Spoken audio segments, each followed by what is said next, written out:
أعوذ بالله من الشيطان الرجيم. بسم الله الرحمن الرحيم. والله محيط بالكافرين.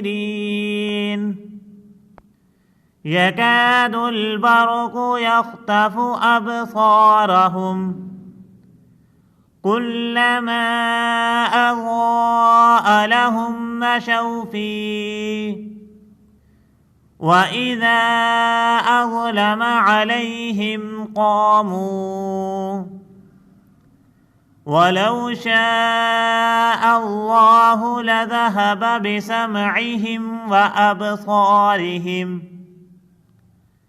إن الله على كل شيء قدير. يا أيها الناس اعبدوا ربكم الذي